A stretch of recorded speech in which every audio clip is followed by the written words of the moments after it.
in terms of what we're facing in our community now, I just want us to kind of think like, you know where we are, we know where we want to get to. What are the first things we need to do to begin that journey to actually redressing some of the problems that Brother David just spoke about? Sister Cheryl. The family. In terms of rebuilding our family. Because we, in the Nation of Islam, we will have those classes, and I guess maybe it's on us to maybe share more of what we were given. But then in terms of, if as you may not be a member of the Nation of Islam, in terms of rebuilding that family, man, woman, child, and the way we work together, how do we do it? If you spend any time on Facebook, you'll see generally it's men over here, women over here. There was a thing once they asked certain questions, and the women do 100 comments, and there's one brother going, "Our sisters is right," and any brother who disagree ain't coming on the thread. I love that. Sorry, dude. I haven't had to take off it, but I'm like, when I'm hearing your accounts of your childhood, I'm like, that's so foreign to me. I don't know that kind of childhood. I know my mum fed me and clothed me and stuff like that, but in terms of the social interaction, I'm like, wow. Yeah, that didn't happen every day. What days for me? I remember going to hearing you speak, sister, and you speak. I was like, you were my friend's mum. I would go to your homes and okay, wow. I like that vibe. I like that vibe. I like. Yes. So my friends had mothers like you. Yes. But now I go home and I get food and clothes. Wait till they open the prison gate. So I'm missing. So then. That was mine, and then it reminded me of a Jay-Z track where I'm like, my mum sent me to church, and I'm in the church, the white people's church, because I was in the white people's area. And I remember at a young age being in church on those hard chairs, hard seats, and thinking, I'm there, and I'm like, but something don't add up here. I know nothing about black people, but I'm like, you don't make sense. This don't make sense. Around, I'm sitting there like, as I'm putting, like, your mum give you money to put into the charity, and I'm like, put a piece of it. And, will a man rob God? for sweets, yes. so I do that, and then we go in Boys Brigade, and I'm there, and I'm like, yeah, but something missing. It's only like with a teenage now, something comes to me and said, I don't know nothing about black people. If some white man asked me, what have I done? I couldn't say nothing. So I remember now going on the road now, reading up Marcus Garvey, and then that was my journey in that space. And then in my family, cutting out that being in the nation, having a family, and then home birthing the children, and thinking like, building my world, but then the relationship, we parted company. And that was painful in terms of now, before I had full control over the children, and they're not. And then they're being placed in European schools, and then having to go through the pain of that. That's hard to swallow. Yeah. Hard to swallow. It takes years, if anything, to try and get that back. And then I thought all my work was ruined. And the only, in terms of now answering it, was, what was all that work for? And then the only hope was, okay, maybe I've got to look at this thing differently now. Whereas now maybe I have to have the spirit to repair. In terms of, I can't control anything now, but I've got to get my position in a place where then at a certain time I know they're going to be down there somewhere. I've got to have the heart and the power to be able to bring it back, to repair a situation. Okay. So that was a journey and a painful thing, but that was leading on to the solutions now. You've taken me somewhere else now. Where were we before? We were speaking in terms of what the next steps were in terms of rebuilding the family. Because I get your experience because that's similar to my own. And because it's easier. I just found it, when you were speaking, I found being a member of the Nation of Islam just made it so much easier for me, because it was so much help. It was so much help. Like, I'm inundated with help, and all I had to do was just turn up, and there were spaces for my children and whatever I added only amplified what was there by the grace of Allah. So on that point, just quickly, that's why environment and creating environments and space is so important. It reminds me, I was trying to get my car fixed the other day, and I took it to 3 different places to try and get this car fixed. The last place I went to, this brand new garage, there's some Asian people running it, like a little family thing. And I went in there, and I went into the mainstay of the garage, and the door, you go towards the door and it comes up like a Formula 1 garage. I'm looking around, I'm seeing this family here, and I like studying. I'm not really good with my hands, to be fair. But the way that environment, when I walked into that environment, I was like, oh, I want to fix something. Like, I want to join in. I want to join in with this because of the way the environment was set up. And I think that's really the key, because when we're talking about sometimes the behaviors that we see exhibited, it's because of the environment that people are in. If the environment was different, the results would be different. And it's just having control, because we're very happy to secede control of our environment and then have opinions about how we actually exist. But you can't control the result. It's like when you do science, if you don't control the environment, the settings of the test, then you have no control over the results. With dirty beaker, what are you going to do? You don't know. It's contaminated, and that's what we're dealing with now. Really, and we mentioned it last week, didn't we, in terms of just like, even as men, if you can't control that environment, if you don't produce an environment to put your family in and keep your family safe, if you don't create a home, if you don't have a space for your wife and children to be in, to take care of or whatever, we don't have what's necessary in order to actually prepare for them, to make sure we can, as we said, have people around and control the influences. The amount of influences, I'm like, I have to be chasing this all the time, the influences that are coming into my children. Like, would you get a 50 Cent CD? Anyway, we're here for the break. We'll be right back after these messages. Keep it locked to Amiga FM. Amiga Radio, 104.1 FM. News and views around your community. All right then, welcome back. It's the Talkback Radio Show here on Amiga FM. We had a fun break as we learned that Cheryl Phoenix is the child of Sidney Poitier and had a millionaire lifestyle. Her ghetto pass is officially revoked now.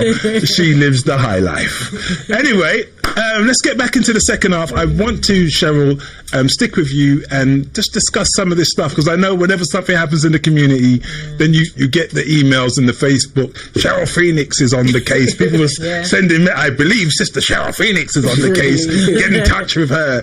So the issue took place with a young man this week who was excluded from school because of his hairstyle. He had dreadlocks, and he wasn't actually excluded, he was isolated. So he was put in a classroom to study by himself and told he had a few days to cut his locks off. Otherwise he would be excluded from school.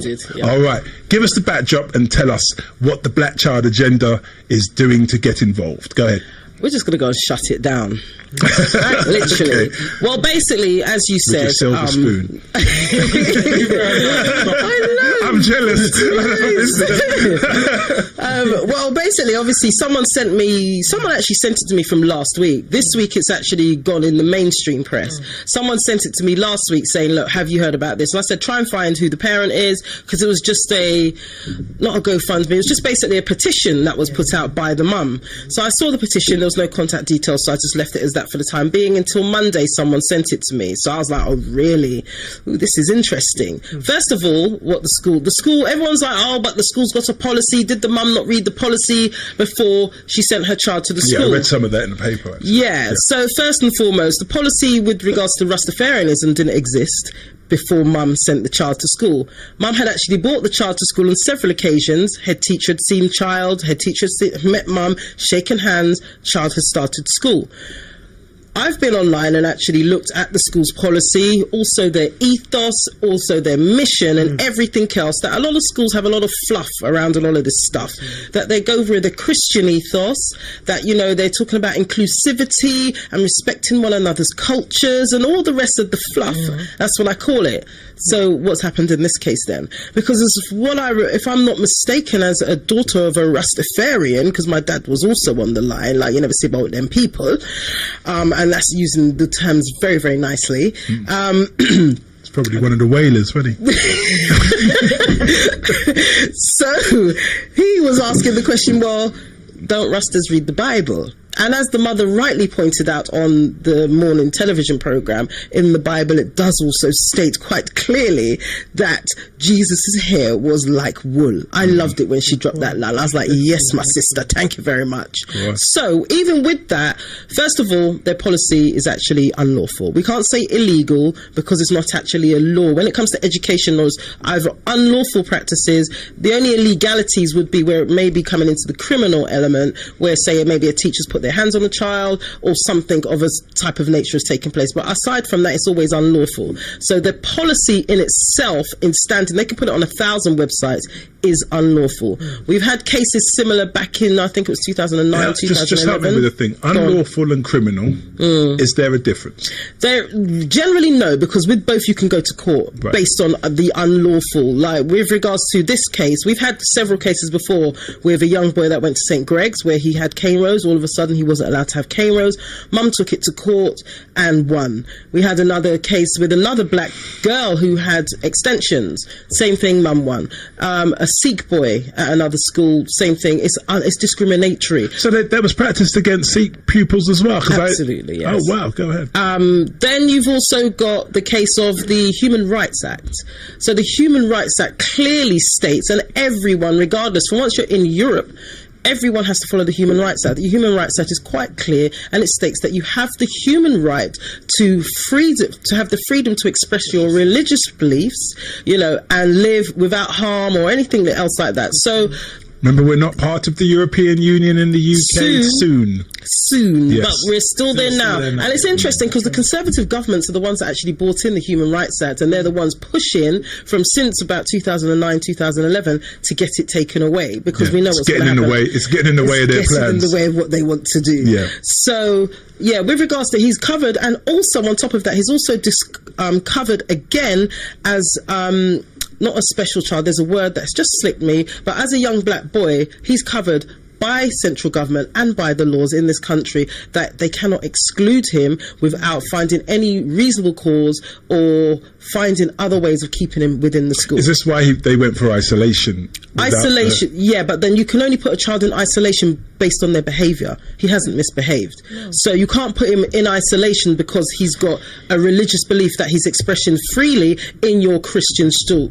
His Christian belief in your Christian school because of his hair. And then on top of that, his Christian belief? Because his Rastafarian belief, right, according to the mother, because she said that they're Christians, but they're not Christians. So because the Rastafarian religion is based around that, but it's having our own image and it's having our own, absolutely right. And I remembered this from being in. That's coming in handy 2 weeks on the trot. From doing my law degree, I actually remember that Rastafarianism is not considered a religion in the UK because it's not over 500 years old.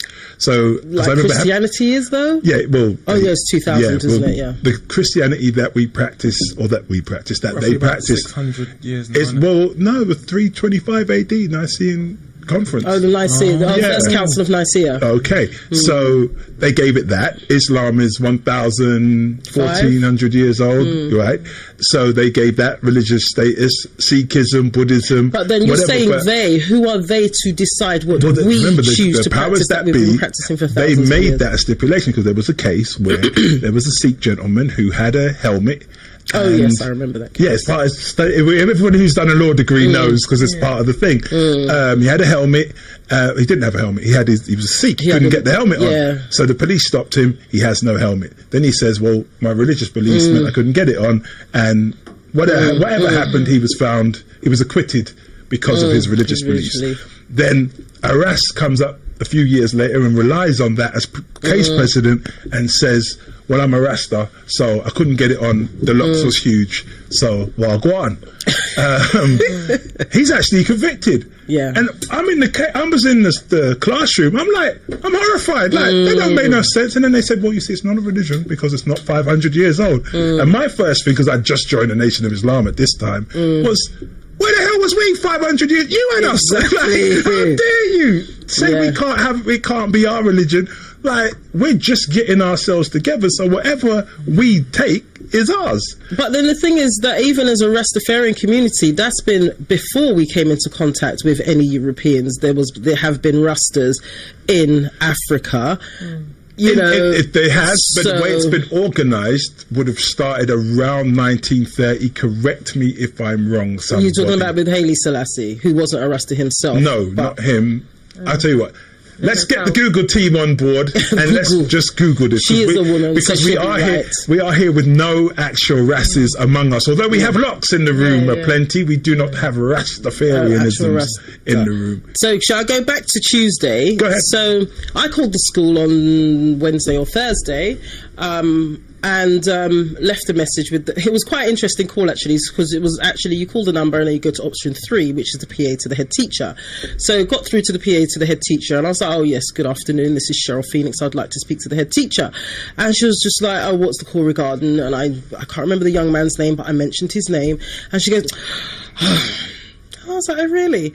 She goes, oh, you'll just have to leave your number. The head teacher's off site at the moment. You leave your number and he'll call you back. And I goes, right, that's fine. So I goes, my name is Cheryl Phoenix, spelt it out for her. And she goes, what's the number? And I goes, no, I'm from the Black Child Agenda. And she was like, oh, right, okay. So, what's your, how do you spell that? And what's your number again? Okay, I'll make sure he calls you back as a matter of urgency. I was like, okay, that's fine. Thank you very much. She called me back about 3 hours later and said the head teacher would like to see you on Tuesday at 10 a.m. or 10 or 11 a.m. Is that okay? And I goes, absolutely, that will be fine. So the Black Child Agenda will be in attendance on Tuesday. We will be bringing our education lawyers. We will be bringing our criminal lawyers, and about 500 people from Facebook want to also come in attendance, including the Rastafarian community, who want to come with their drums and their foghorns and everything else. Chant down Babylon. Chant down Babylon, fund this school. Yeah. And I'm like, that's quite fine. So we've got, the interesting fact is that our lawyer, who is a special education lawyer, she's an education lawyer, but her special area is SEN, she's also a RAS as well. So it's beautiful, fact that she's coming down. And then we have another young man who's actually a teacher as well. And we also have a policy maker with regards to discrimination, who's regularly in the High Court. So if the school do not do the right thing on Tuesday, we will be taking further steps and go all the way with legal action. Wow. So that's basically where we stand at the moment. We know that the head teacher's actually been on mainstream TV talking and belittling us, because if you even see in the policy, because I've downloaded the policy, so they can't try and take it off the site. In the policy, it says that boys are not allowed to attend the school with Mohicans, two coloured hair, Rastafarian, cane rose, etc., or any other cult-like hairstyle. And I was like, cult-like hairstyle. So a cult is a religion that they have not sanctioned, that white people have not said is okay for you. So not only are you discriminatory, not only are you going against the Human Rights Act, not only have you just broken so many laws or acts, so to speak, but then now you're being insulting as well. So there's loads where, we will be going in, and we're going to have about 4 of us in the meeting and the rest outside chanting down Babylon. Okay. So I just need to say for the listeners who may not be culturally aware, when Cheryl said bun the school, it's a spiritual term that means spiritually we're not innate. Yes, we just don't agree with that. We're not going to physically start the fires. I don't want anyone to take any sound bites and then be okay. No, it's a spiritual term that is very common in the black community. We all understand such. Okay.